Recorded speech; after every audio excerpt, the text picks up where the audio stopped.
¿Qué pasa con las hemorroides? Este paquete vascular que irriga, que lleva nutrientes y que sirve también para la absorción de agua, que está en esta parte distal del colon, en el recto y en el sigmoides, si uno está mucho tiempo sentado, por ejemplo, entonces se empieza a acumular el líquido en esta zona. Y me estoy hablando de líquido sanguíneo, o sea, de sangre. Si uno tiene poca actividad, si está mucho tiempo sedentario, sentado en una silla, pues son factores de riesgo para el desarrollo de hemorroides, más a nuestro favor. Si uno realiza poca o nula actividad física, es otro factor de riesgo. Y falta el factor de riesgo del peso, ¿no? Entre más peso tenga uno, pues mayor asociación. La dieta, si uno consume una dieta rica en grasas, proteínas, carbohidratos y olvida el consumo de fibra vegetal, pues entonces también es otro factor de riesgo para el desarrollo de estas hemorroides. Entonces, ¿qué pasa? Que estas hemorroides son como hagan de cuenta, todos hemos visto o a lo mejor hemos tenido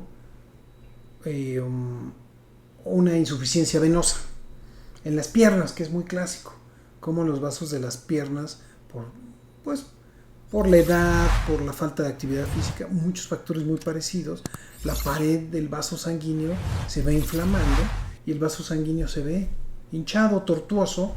¿Por qué? Porque se llena de líquido, ¿no? Y duele, ¿no? Entonces, hagan de cuenta que lo mismo pasa en esta estructura que es el recto y en el sigmoides. Está por dentro, es la parte pues central del cuerpo, ¿no? Entonces, imaginen que estamos acumulando líquido en este paquete vascular llamado paquete hemorroidal. Y entonces, pues ese mismo dolor, esa misma dilatación, la vamos a sentir ahí, nada más que ahí se siente mucho más intenso, también duele y duele mucho, y causa ya problemas de incapacidad física. O sea, las personas no se quieren mover, no se quieren sentar, prefieren estar paradas, pero tampoco pueden, no sé, caminar porque les duele. Es un problema muy importante, es un problema que causa mucho disconfort y además es un problema que causa mucha pena, ¿no? O sea, no es algo de lo que estemos hablando de que, oye, ¿cómo estás, fulano? ¿Cómo te fue hoy? No, pues es que, ¿qué crees? Que se me salió una hemorroide, ¿no? Nunca vamos a hablar de eso porque es algo muy personal. Pero la verdad es que así pasa. Y hago este comentario porque hay diversos niveles o grados de inflamación de los vasos sanguíneos, ¿no? Del 1 al 4. Y el 4 es cuando efectivamente el vaso sanguíneo, o sea, esta dilatación del vaso sanguíneo, sale por el recto, ¿no? Y entonces se ve, se siente. Y imagínense el dolor, ¿no?, de apretar un vaso sanguíneo que ya de por sí está inflamado. Entonces, acuérdense que el recto tiene un músculo muy poderoso, ¿no?, que es el ano, y que constantemente está evacuando a placer de alguna manera y contiene también, ¿no?, a pesar de que los estímulos que son autonómicos le indiquen que tiene que ir al baño. Pues este músculo es poderoso, entonces aprieta demasiado y causa mucho dolor. Hablamos de falla renal cuando la cantidad de orina que se genera, que se crea por los riñones. La orina se forma de la sangre que llega al riñón, que se filtra, y ese líquido ya no se absorbe. Ese líquido es el que lleva las toxinas y los desechos que no necesitamos, pasan a la vejiga urinaria y los orinamos. Y el resto de la sangre, de las formas celulares que vienen en la sangre, ¿no?, glóbulos rojos, plaquetas, glóbulos blancos, pues esos no se orinan, se vuelven a absorber y se regresan al torrente sanguíneo. Eso lo hace el riñón. Ahora, cuando el riñón ya no está cumpliendo con esta función de filtro, de coladera, de agente desintoxicante, entonces estas toxinas y estas sustancias se quedan circulando en la sangre y nos vamos envenenando de manera lenta y paulatina. Vamos viendo y nos damos cuenta, ¿por qué? Porque va disminuyendo de manera considerable el flujo sanguíneo y la formación de orina. Y principalmente nos damos cuenta porque ya vemos que el riñón no crea orina adecuada. Todos tenemos una tasa de filtración glomerular, ¿sí? Más o menos debe de ser de 1 mililitro por hora, por kilo. O sea, un hombre que pesa 80 kilos debe formar 80 mililitros de orina por hora, ¿no? Más o menos. Cuando esto es menor, entonces estamos cayendo en una insuficiencia renal. El riñón no está filtrando, el riñón no está trabajando. Las causas de la insuficiencia renal las podemos clasificar en agudas y crónicas. La insuficiencia renal aguda puede ser por un evento infeccioso. Aunque ustedes no lo crean, hay cierto tipo de virus que pueden entrar por vía respiratoria y que van y atacan directamente a los riñones y me causan una inflamación del riñón con una falla renal aguda. El riñón no filtra en ese momento adecuadamente, tenemos una formación menor de orina y también tenemos una elevación en el nivel de creatinina. Ustedes me van a preguntar, ¿qué es la creatinina? Es importante que se los mencione, porque viene en un estudio de química sanguínea normal y nos fijamos mucho en eso. La creatinina es una sustancia de desecho, es una sustancia que se va generando por el metabolismo de las proteínas. Entonces, la creatinina y el ácido úrico, y una relación entre ácido úrico y creatinina y urea, todo esto que tiene que ver mucho y nos habla de la depuración renal y del buen funcionamiento renal. ¿Ok? Entonces, resulta que cuando estamos viendo que nos aumentan los niveles de creatinina, de ácido úrico, pues tenemos que sospechar de una falla renal.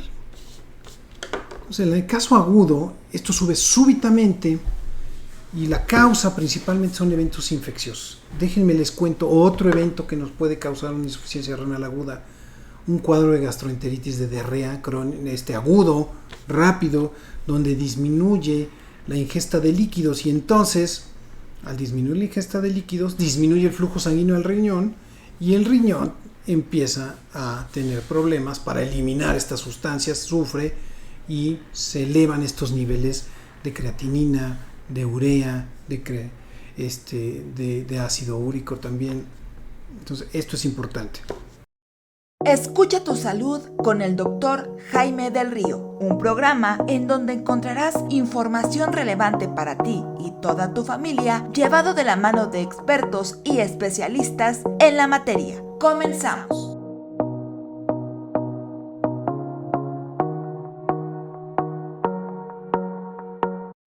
Hola, hola, ¿qué tal amigos? Muy buenas tardes. Les habla el Dr. Jaime del Río y están ustedes sintonizando, viendo, escuchando el programa Escucha tu Salud. Hoy, día 4 de julio, hoy se celebra la independencia de nuestro vecino, los Estados Unidos. Es importante porque finalmente conmemorar o recordar, por lo menos en nuestro caso, cómo los movimientos sociales de las clases y sobre todo las clases medias hicieron los cambios que han hecho lo que hoy es el mundo. Entonces, pues el hecho que se celebre y que recordemos la fecha de independencia no es porque yo tenga o sea yanqui, sino más bien porque si tomamos en cuenta esto, el inicio de los movimientos de independencia de los países comenzaron en los años 1770, recuerden la Revolución Francesa, 1789, 1776 en los Estados Unidos, movimientos que van muy ligados, ¿no?, en la política, en el pensamiento filosófico, y que de alguna manera esto ayudó a que en 1821 la independencia de este país se lograra consumar. Acuérdense que el movimiento de independencia empezó en 1810 y 11 años después se consumó. En fin, un dato para recordar. Ahora bien, también estamos celebrando el mes de la alergia, o la semana, en realidad fue el mes de la alergia. Entonces, bueno, pues hay eventos importantes, se han dado muchas pláticas de concientización sobre la importancia de los padecimientos o las enfermedades alérgicas. De manera particular, pues hablemos de asma, ¿no? Busquen, hay unos videos que estoy subiendo, unas cápsulas especiales sobre asma.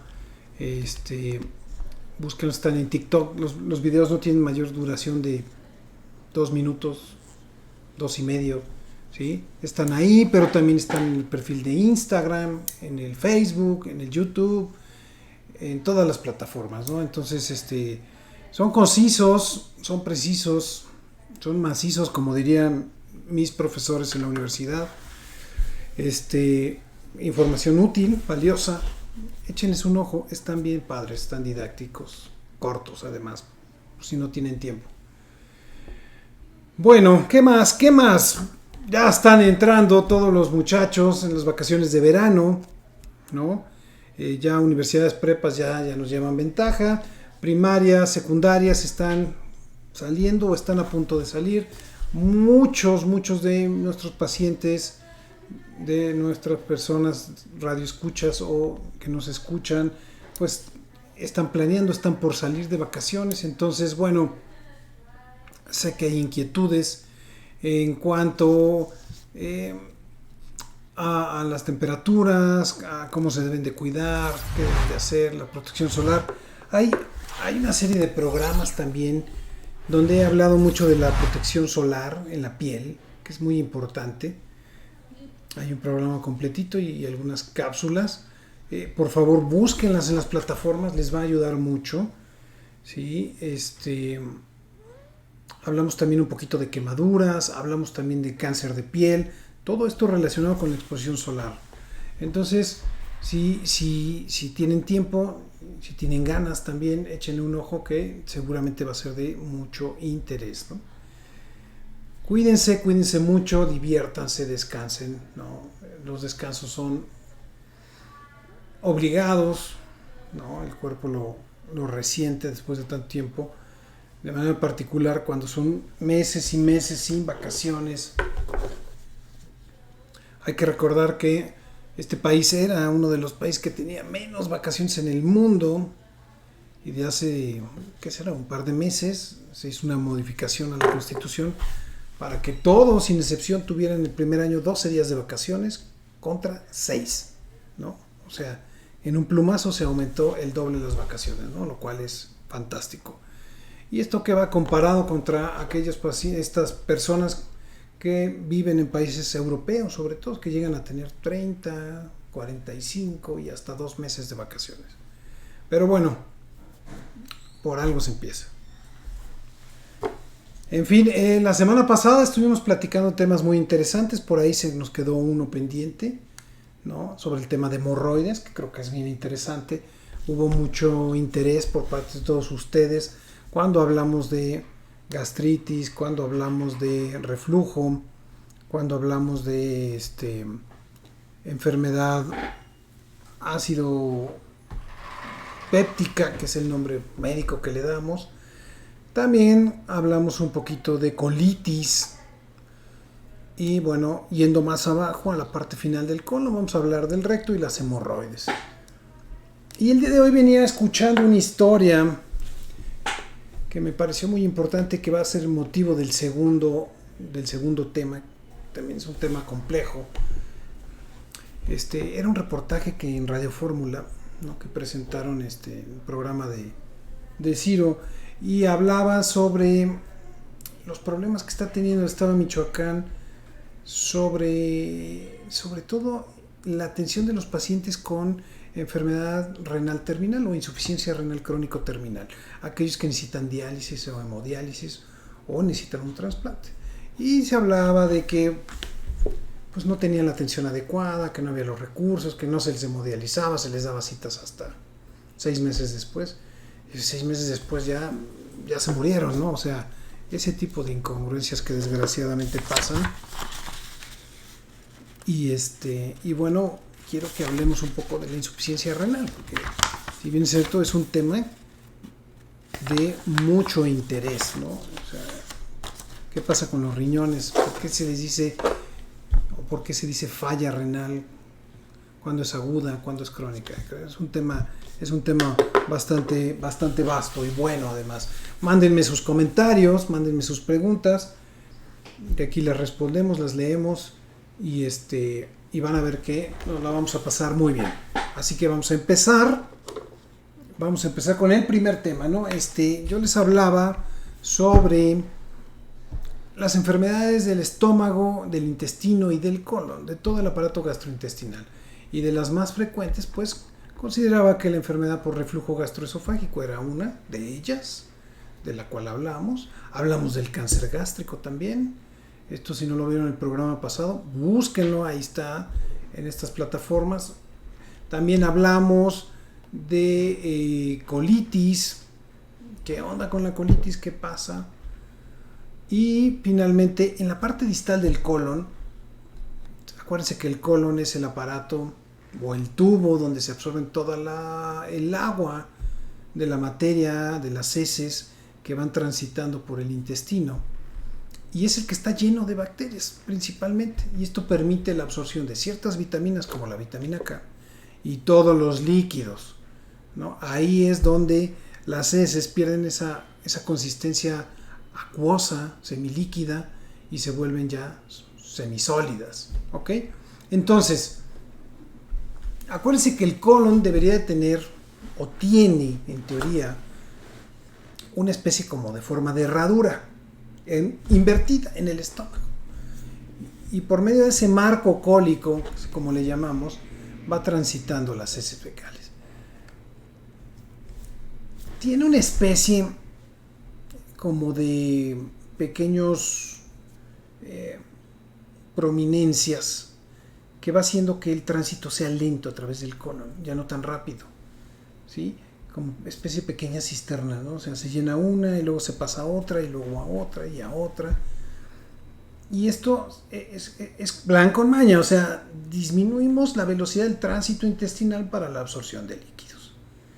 Entonces, ya recorre esta especie de herradura y en la parte final, que es la que se conecta con el recto, con el ano finalmente, con la cual vamos al baño, defecamos, pues se encuentra un pequeño segmento, una estructura, que es una modificación del colon y que está llena de músculos y que es la que podemos controlar a placer para ir o no ir al baño. Es una estructura además muy vascularizada.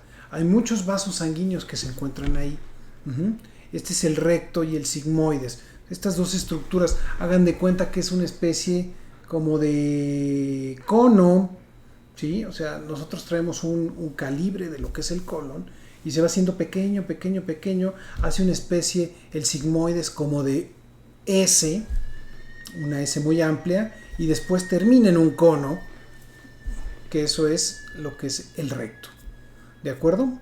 En esa parte, esa zona, les repito, es muy vascularizada. ¿Por qué? Porque se termina la absorción de todos los líquidos, pero también es una zona vascularizada, porque hay músculos ahí importantes que tienen que ver mucho con la contención de lo que es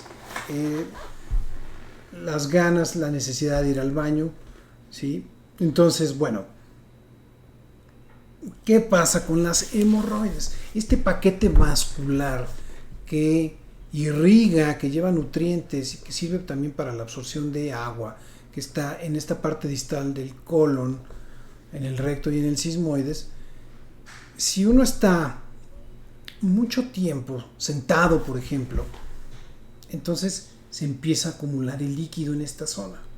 Y me estoy hablando de líquido sanguíneo, o sea, de sangre. Si uno tiene poca actividad, si está mucho tiempo sedentario, sentado en una silla, pues son factores de riesgo para el desarrollo de hemorroides, más a nuestro favor. Si uno realiza poca o nula actividad física, es otro factor de riesgo. Y falta el factor de riesgo del peso, ¿no? Entre más peso tenga uno, pues mayor asociación. La dieta, si uno consume una dieta rica en grasas, proteínas, carbohidratos y olvida el consumo de fibra vegetal, pues entonces también es otro factor de riesgo para el desarrollo de estas hemorroides. Entonces, ¿qué pasa? Que estas hemorroides son como hagan de cuenta, todos hemos visto o a lo mejor hemos tenido una insuficiencia venosa en las piernas, que es muy clásico, como los vasos de las piernas, por la edad, por la falta de actividad física, muchos factores muy parecidos, la pared del vaso sanguíneo se va inflamando y el vaso sanguíneo se ve hinchado, tortuoso. ¿Por qué? Porque se llena de líquido, ¿no? Y duele, ¿no? Entonces, hagan de cuenta que lo mismo pasa en esta estructura que es el recto y en el sigmoides. Está por dentro, es la parte pues central del cuerpo, ¿no? Entonces, imaginen que estamos acumulando líquido en este paquete vascular llamado paquete hemorroidal. Y entonces, pues ese mismo dolor, esa misma dilatación, la vamos a sentir ahí, nada más que ahí se siente mucho más intenso, también duele y duele mucho, y causa ya problemas de incapacidad física. O sea, las personas no se quieren mover, no se quieren sentar, prefieren estar paradas, pero tampoco pueden, no sé, caminar porque les duele. Es un problema muy importante, es un problema que causa mucho disconfort y además es un problema que causa mucha pena, ¿no? O sea, no es algo de lo que estemos hablando de que, oye, ¿cómo estás, fulano? ¿Cómo te fue hoy? No, pues es que, ¿qué crees? Que se me salió una hemorroide, ¿no? Nunca vamos a hablar de eso porque es algo muy personal. Pero la verdad es que así pasa. Y hago este comentario porque hay diversos niveles o grados de inflamación de los vasos sanguíneos, ¿no? Del 1 al 4. Y el 4 es cuando efectivamente el vaso sanguíneo, o sea, esta dilatación del vaso sanguíneo, sale por el recto, ¿no? Y entonces se ve, se siente.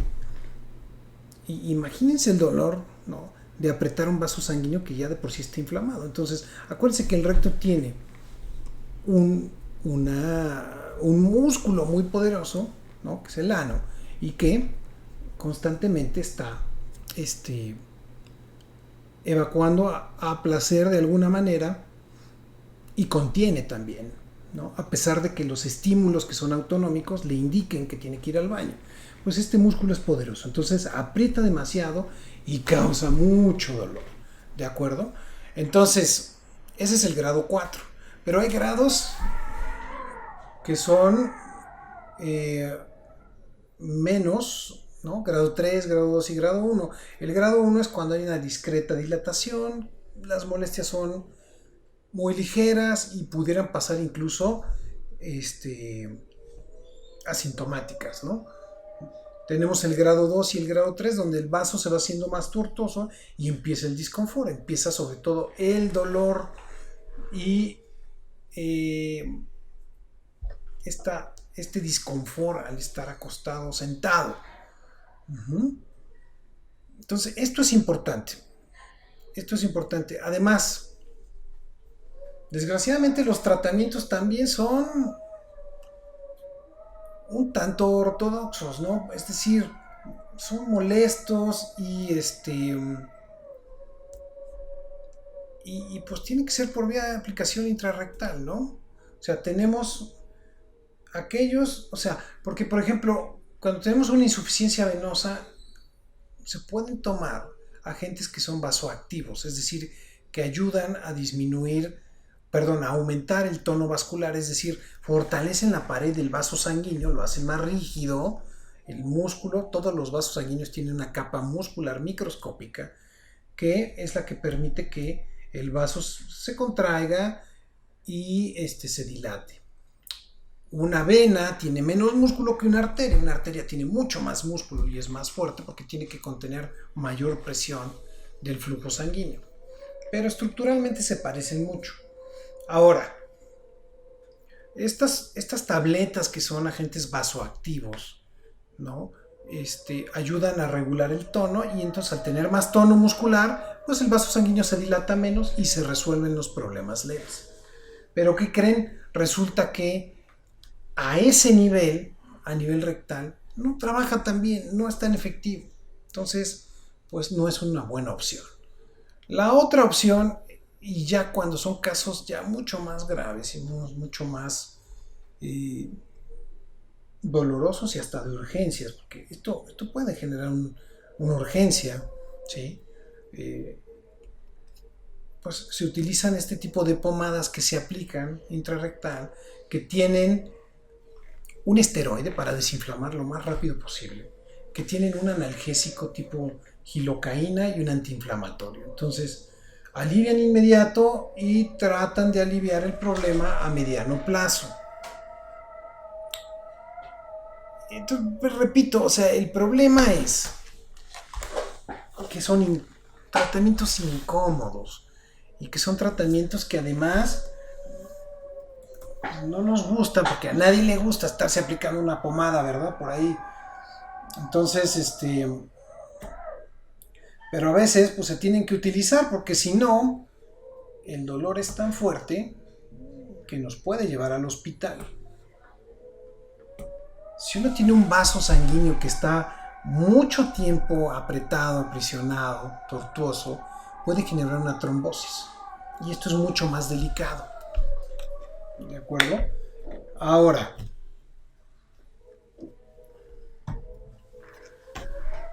fíjense bien, cuando esto ya supera este nivel, y antes de pasar a la cirugía, que es el siguiente paso del tratamiento, que puede ser una cirugía de urgencia o una cirugía programada, hay un montón de remedios caseros que se han recomendado, ¿no? Tenemos los baños de asiento, los baños con agua fría. Algunos les ponen como árnica. También se recomienda el uso de donas y colchones para tratar de suavizar este contacto, este sobrepeso sobre esta región pélvica. Son poco efectivos, realmente no alivian. A lo mejor siente uno cierto alivio al aplicar frío en esta zona, pues el vaso sanguíneo se contrae de manera temporal y disminuye un poco la presión en esa zona, pero no es algo que vaya a ser permanente. Inmediatamente se termina el frío y vuelve otra vez a volverse tortuoso el vaso sanguíneo. ¿De acuerdo? Bueno, entonces, cuando el problema se vuelve más grave, cuando hay un dolor intenso, cuando es algo recurrente, se hace una cirugía. Y en la cirugía lo que se hace es que se corta este paquete vascular. O sea, se tiene que entrar por esta vía también intrarrectal. Se abre, ¿no? Hay que cortar el músculo, ¿no? Hay que cortar el músculo del ano y entrar y cortar el paquete vascular, retirarlo para que no siga dando el problema. Es una cirugía pues, relativamente sencilla, pero que puede tener cierto tipo de secuelas, ¿no? Y la secuela quizá la más importante es que al momento de cortar el músculo, el ano, pues la contención va a ser deficiente más adelante. Entonces uno puede tener accidentes más adelante, en lo que vuelve otra vez ese músculo a volverse continente, al volverse a entrenar, porque lo cortaron, entonces tienen que volver a crecer los nervios y tienen que volver a entrenar ese músculo, ¿no? Lo cual pasa, pero algunos tiempos, algunas semanas o algunos meses tendremos este problema, ¿no? Y creo que ese es el principal problema o la principal secuela que se presentan en estas cirugías. ¿Ok? Bueno, entonces las recomendaciones para los pacientes que tienen hemorroides es: 1. Tener un estilo de vida saludable, es decir, tomar líquidos, ¿sí? Eviten tomar bebidas gaseosas, azucaradas, sino más bien agua, ¿no? Esto ayuda mucho. Incluir en la dieta fibra. Esto ayuda mucho también. El agua y la fibra son fundamentales para tener una buena digestión y buenas evacuaciones con buena calidad y no generar rocas o heces muy duras, porque cuando estas se endurecen cuesta mucho más trabajo pasarlas por ahí, están mucho más tiempo en el colon y en todo el aparato final que es el recto y el sigmoides, y esto genera también, al estar mucho tiempo en las evacuaciones, una dilatación de los vasos sanguíneos del paquete de hemorroides, entonces se generan hemorroides. Ejercicio, hay que moverse, aunque esta zona no se puede ejercitar como ejercitamos un brazo, una pierna. Al hacer ejercicio de manera global estamos ayudando a que tengamos una mejor circulación, un mejor retorno venoso, y estamos evitando que la sangre, este líquido, se acumule en los puntos de declive. O sea, si yo estoy sentado todo el tiempo, ¿a dónde se va la sangre? A la base de donde estoy sentado, en este caso a la cintura pélvica, ¿de acuerdo? Y ahí están los vasos sanguíneos, las hemorroides. Entonces hay que moverse, hay que hacer ejercicio, hay que estarse moviendo constantemente para que esto no pase, ¿de acuerdo? Uno puede decir, bueno, es que yo no consumo fibra porque no me gusta, o a pesar de que yo coma la fibra, pues mis evacuaciones son muy duras, muy sólidas. Bueno, pues hay que darle fibra además para que esto funcione. O hay agentes que lubrican también esta parte del colon para que el tránsito sea mucho más amigable. También eso pues se puede hacer intervenciones, ¿no? Entonces cambio de estilo de vida, de alimentación, de ejercicio. Creo que con eso vamos a poder prevenirlas, o si ya se han manifestado, vamos a poder mantenerlas controladas. Déjenme leerles un par de preguntitas. Dice Pamela, ¿comer mucho picante es causa de hemorroides o por qué da? Bueno, Pamela, el picante en realidad como irritante de manera general del intestino no directamente causa hemorroides, ¿no? Te puede dar gastritis con mucha mayor facilidad, ¿sí? O incluso diarrea, ¿no? Porque si tiene mucha irritación, el picante va irritando todo el intestino y al contrario, pasan mucho más rápido las heces fecales, ¿no?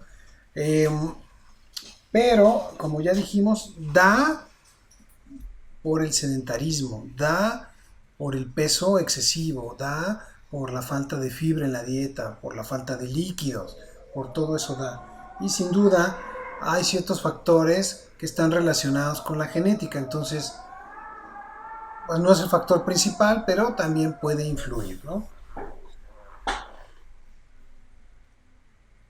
Muy bien, ahora dice, doctor, a mí en mi embarazo me salieron a pesar de que llevaba una dieta muy estricta.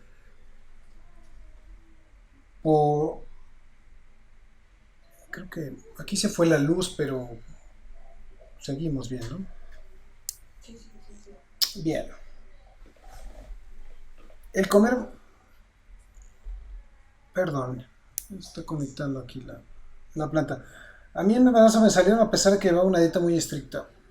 Esto porque yo puse mucho de mi parte y aún así no me salvé. Saludos, ya lo sigo, Samantha. Pues resulta, Samantha, que ahí tienes un problema importante y esto es una de las causas que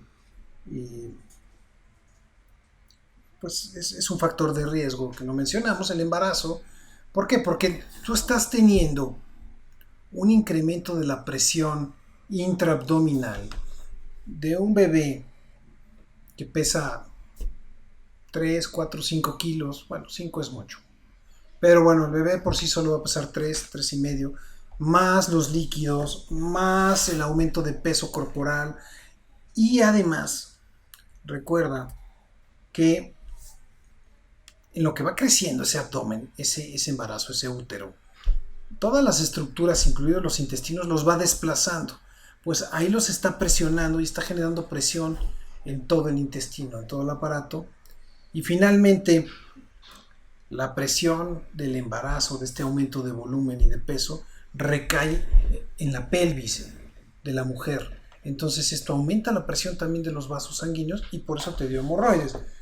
Sin duda, al haber tenido a tu bebé, esto debe de haber mejorado muchísimo. Y espero hasta que haya desaparecido, ¿no? Bueno, vamos ahora a hablar del otro tema que traemos. El otro tema del que traemos, vamos a hablar de la insuficiencia renal. Déjenme, voy a conectar mi equipo al internet de mi celular porque se fue la luz del edificio. Está la planta, pero no hay internet fijo. Bueno, yo les decía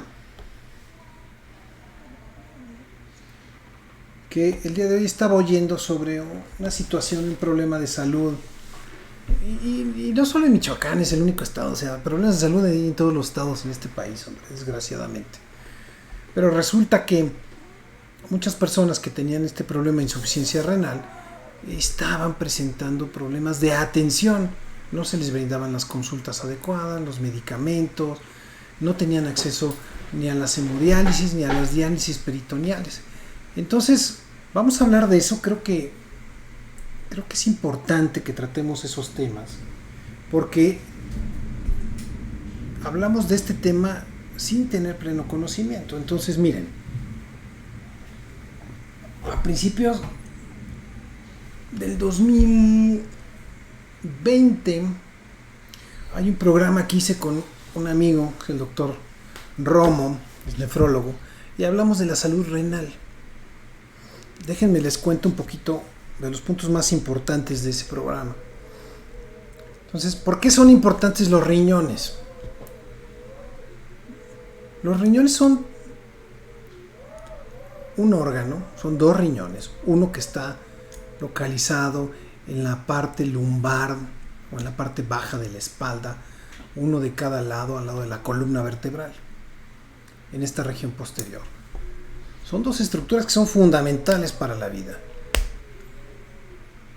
Los riñones reciben todo el flujo sanguíneo que bombea del corazón y lo filtran. Son una gran coladera, es un gran filtro muy especializado que se encarga, entre otras cosas, ¿de qué? De filtrar toxinas, de eliminarlas por la orina, de recuperar las sales de sodio, de potasio, que son fundamentales para la vida, y no eliminarlas o orinarlas en exceso. Y así también otros iones como el sodio, como el cloro, como el magnesio, como el fósforo, o sea, otras sales también que están en la sangre y que de otra manera, si no tuviéramos riñones, estaríamos orinándolos y finalmente esto nos llevaría a la muerte. Nadie puede vivir con hiponatremia o con hipernatremia. Necesitamos tener, esto es alto o sodio bajo. O sea, nadie puede vivir con una concentración de sodio por arriba o por debajo de los niveles. Lo mismo de potasio o de cloro o de calcio o de magnesio o de fósforo, porque son electrolitos, sustancias fundamentales para el funcionamiento interno de cada una de las células del cuerpo. Si yo no doy suficiente fósforo, por ejemplo, las células no van a tener energía y entonces no van a poder funcionar, ¿no? Y entonces imagínense una célula que no sirve. No sé, hablemos de leucocitos, ¿sí? Los glóbulos blancos. Leucocitos flojos, no se mueven, no nos defienden contra infecciones. Nos infectamos y finalmente desarrollamos una infección grave. O imagínense un hepatocito, una célula del hígado que no funciona adecuadamente. No filtra la bilirrubina, se acumula la bilirrubina, no filtramos tampoco otras sustancias tóxicas que el hígado se encarga también junto con el riñón de eliminarlas, de procesarlas, y entonces pues finalmente vamos a morir intoxicados por toxinas. Y no tienen que ser toxinas,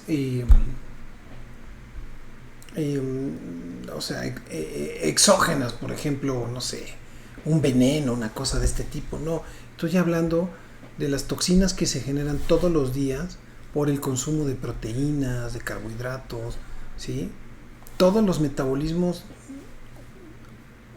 de los lípidos, de los carbohidratos, de las proteínas, generan sustancias tóxicas que tienen que ser eliminadas, porque de otra manera son incompatibles con la vida. Entonces los riñones tienen una función fundamental.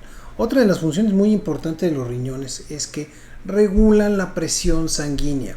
Arriba de los riñones pues tienen como reciben un flujo sanguíneo tan alto, pues tienen una arteria renal que está conectada, que es una rama que sale directamente de la aorta abdominal.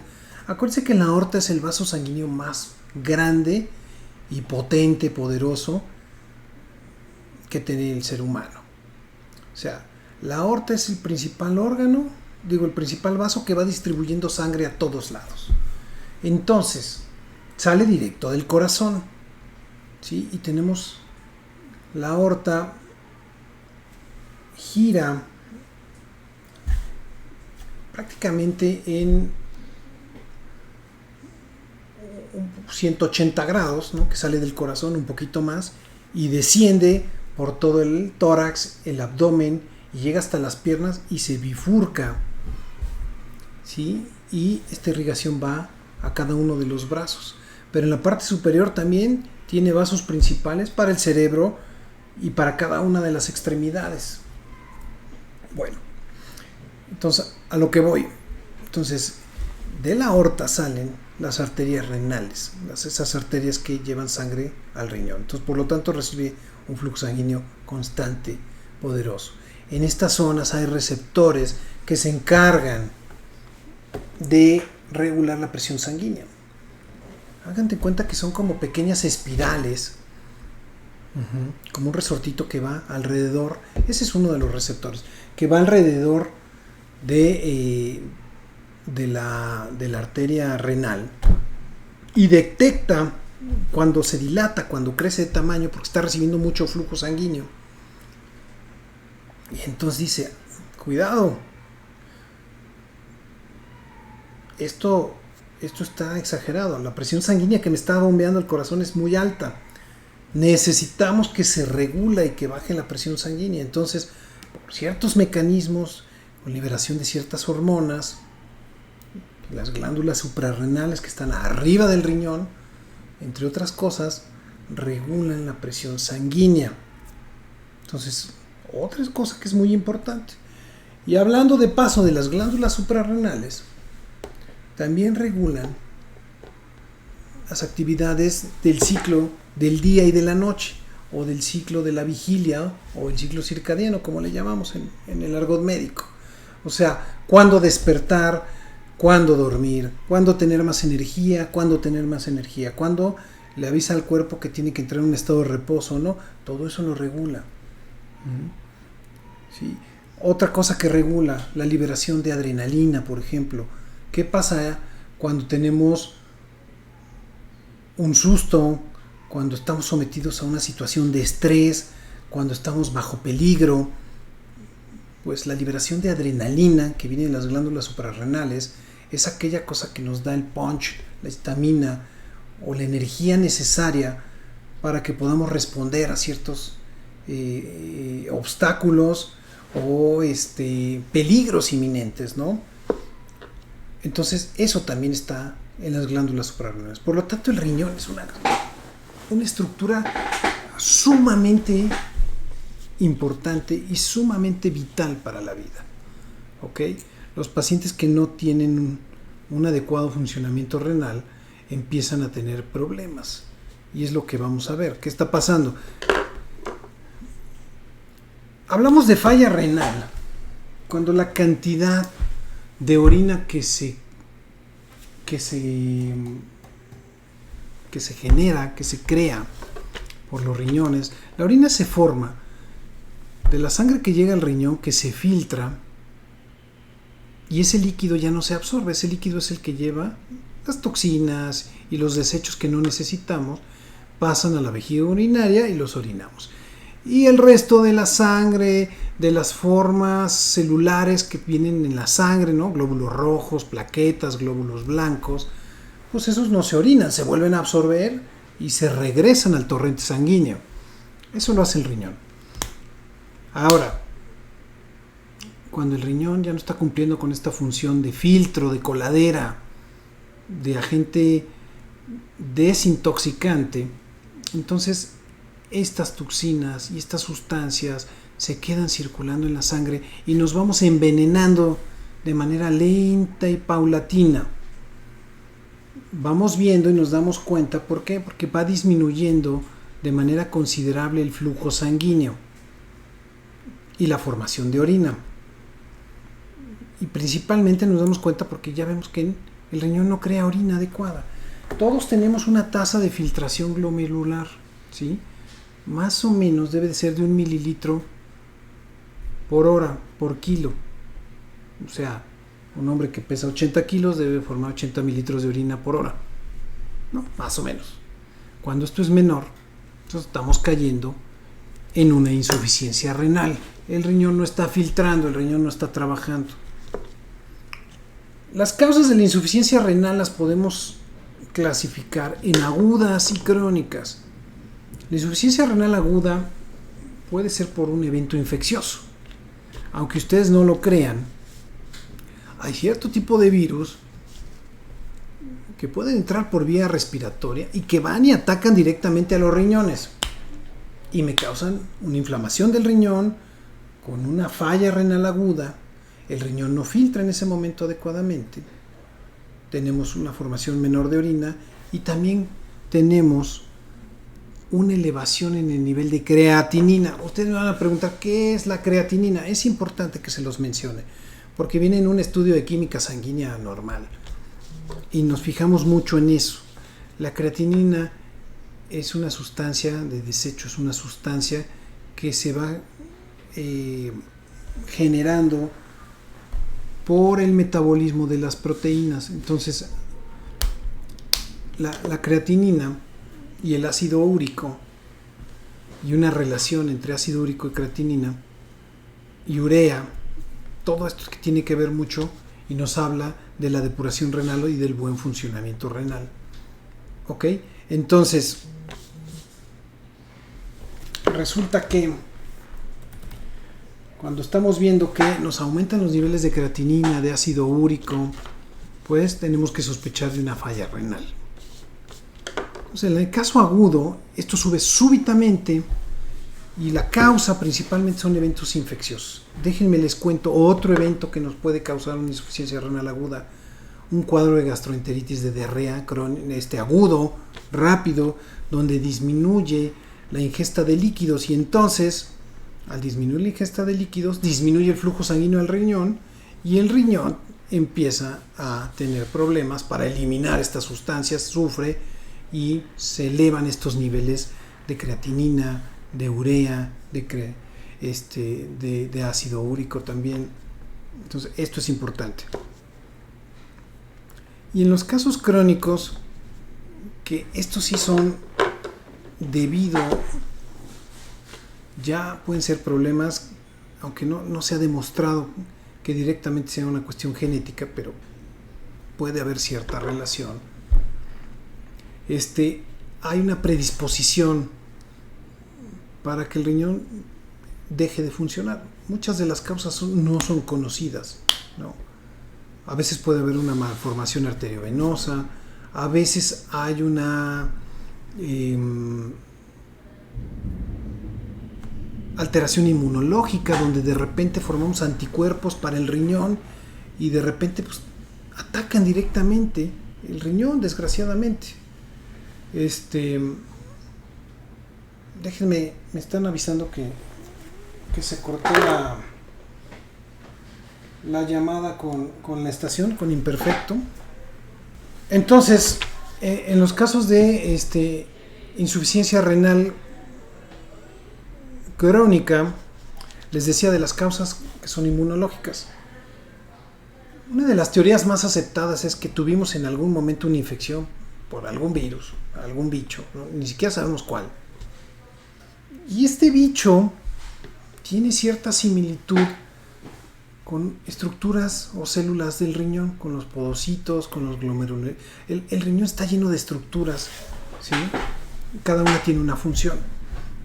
Entonces, cuando nos ataca este bicho, creamos anticuerpos para el bicho, se muere el bicho y me quedan estos anticuerpos que por algún defecto, alguna alteración, ahora van a atacar al riñón y entonces el riñón empieza a fallar.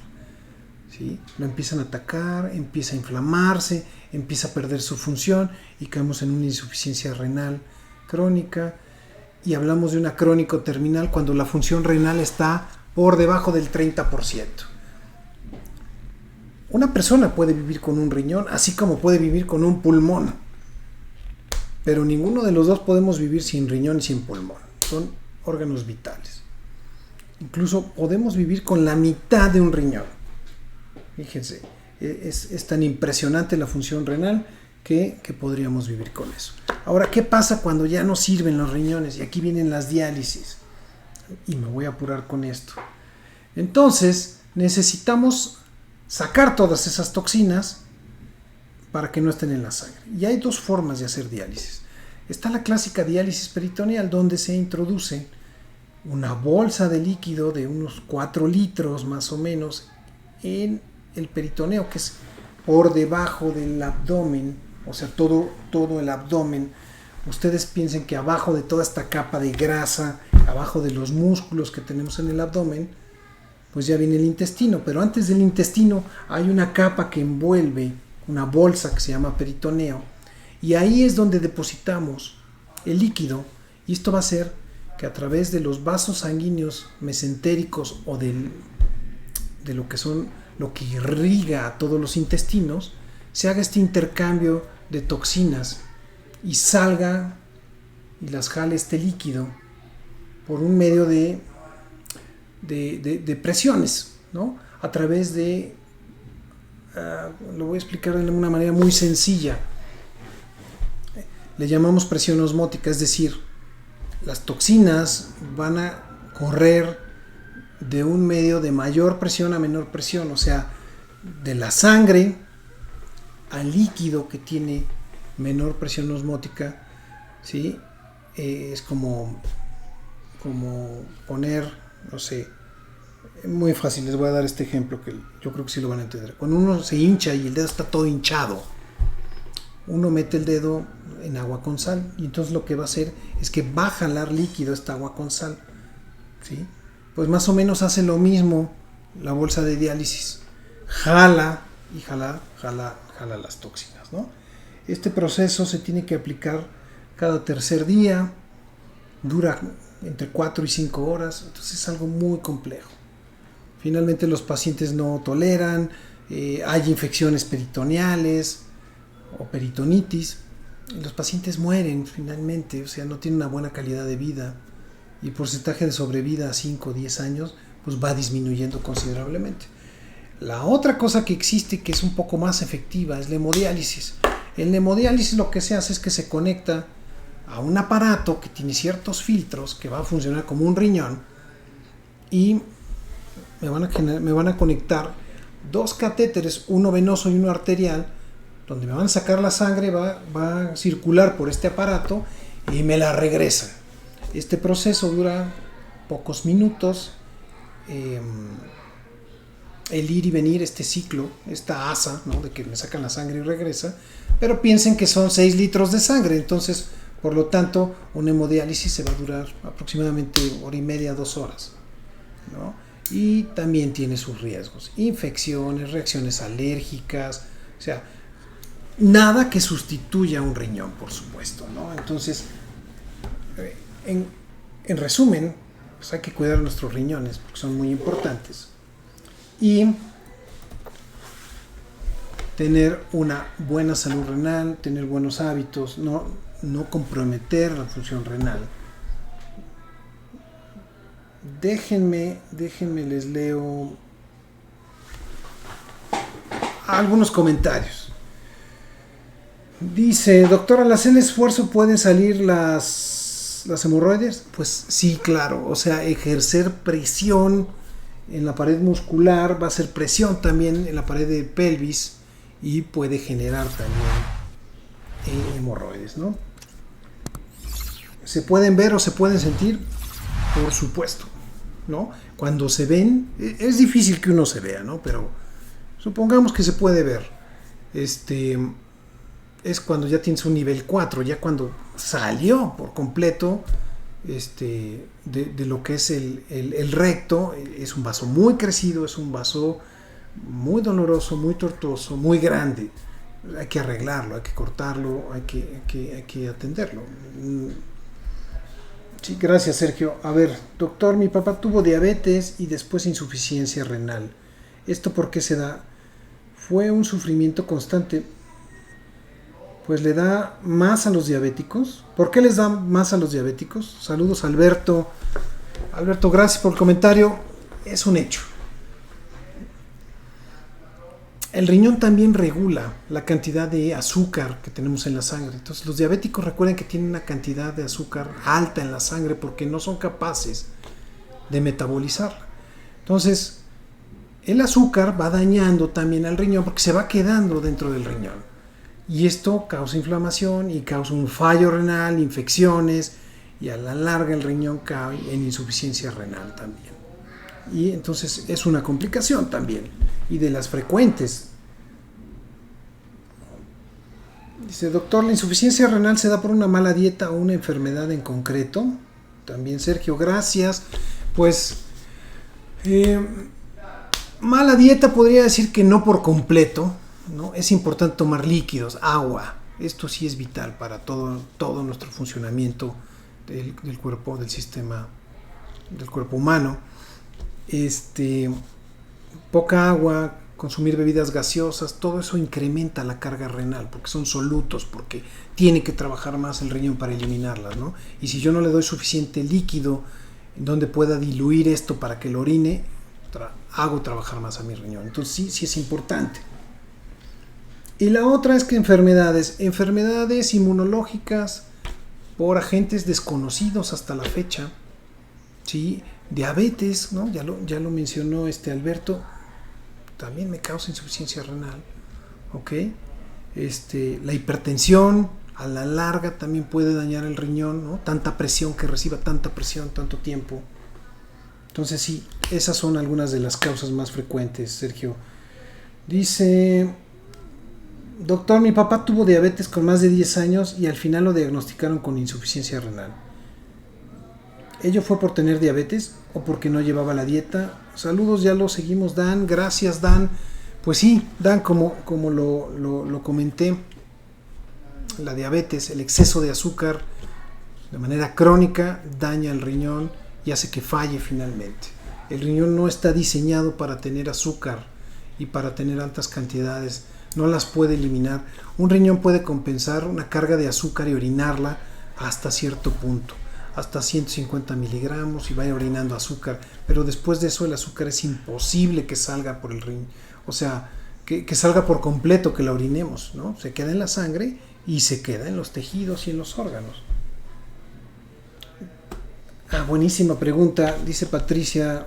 Doctor, ¿el consumo de medicamentos puede dar insuficiencia renal? Y la respuesta es sí. Gracias, Patricia, por ese comentario. Los analgésicos, los antiinflamatorios, causan insuficiencia renal cuando los consumimos de manera crónica. Particularmente podríamos hablar del ibuprofeno, ¿no? Entonces hay que tener cierto respeto por no abusar de los medicamentos, ¿ok? Aquí tenemos de imperfecto comentarios, gracias también, dice Patita Lastimada, doctor Jaime, lo quiero mucho. Un abrazo, Patita Lastimada, gracias. Isaías Hernández dice, doctor, ¿qué porcentaje más o menos de personas con hemorroides llega a la cirugía? Bueno, Isaías, la verdad es que el dato no lo tengo a la mano, yo mentiría, pero a bote pronto me atrevo a decir que no es un número muy alto. Lo voy a investigar y la próxima semana te lo comento. Hernán dice, ¿cuáles alimentos pueden contener más fibra, doctor, para el tratamiento? Pues bueno, frutas, verduras, cereales con fibra, yo creo que ahí está la clave, ¿no? Verduras, las que ustedes quieran. Ya saben que se corta la llamada con la lluvia más. Termino con estos últimos dos comentarios. Dice Luis Mujica, buenas tardes, doctor. ¿El uso excesivo de laxantes puede terminar con hemorroides? La verdad es que no. No, Luis, puedes estar tranquilo. Diana Sánchez dice, buenas tardes. ¿Se pueden curar por sí solas las hemorroides? Cuando son grados leves, probablemente sí. Primer grado, segundo, con ejercicio, con dieta, yo creo que se pueden controlar muy bien. No van a desaparecer, pero no van a dar lata, Diana. Carlos me dice, doctor, ¿el consumo de los refrescos puede dañar mis riñones? Totalmente, Carlos, gracias por seguirme. Sí, acuérdate, la carga de azúcar, de solutos, de todo lo que le pone al refresco, hace que el riñón trabaje más que eliminar pura agua, ¿no? Entonces, sí, por supuesto que les afecta. No hay que beber bebidas gaseosas. Amigos, pues muchas gracias, ya estamos en el tiempo.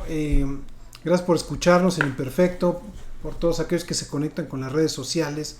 Gracias. Si no escucharon el programa completo, tienen más tiempo de verlo, no lo vieron, o quieren que alguien los vea, por favor recomiéndenles que busquen la página en YouTube, en el podcast que está en Spotify, o en Archive Radio, o en Anchor de Google. Ahí los van a encontrar, ¿no? Busquen el podcast de Escucha tu Salud, y en Instagram y en Facebook también busquen al Dr. Jaime del Río, ahí van a aparecer. Y bueno, chequen toda la información que tenemos. Muchas gracias por todo, quédense, vean la cápsula del Dr. Gus Valle, también les va a gustar, información útil en pocos minutos, siempre agradeciendo su participación a Gus. Y bueno, nos vemos la próxima semana. Sean felices, pásenla muy bien. Hasta luego. Amigos, hola, soy el Dr. Jaime del Río. Soy alergólogo, pediatra y profesor de la universidad. Quiero invitarte a que sintonices cada martes a las 5 de la tarde mi programa Escucha tu Salud. El programa, mira, lo vas a encontrar en diferentes plataformas. Por radio, www.imperfecto.com.mx, modalidad radio. En Facebook Live, @alergiapolancolomas. En YouTube, Dr. Jaime del Río. Y los podcasts que están disponibles en Spotify, en Google Podcast y en Anchor. El nombre es el programa Escucha tu Salud. Y mira, el objetivo de este programa es que estés actualizado, tengas información de primera mano, información verídica, información que te va a ayudar además con tips, con consejos, anécdotas, vivencias, a responder tus dudas, para que mejores tu calidad de vida y tu día a día. Nos vemos.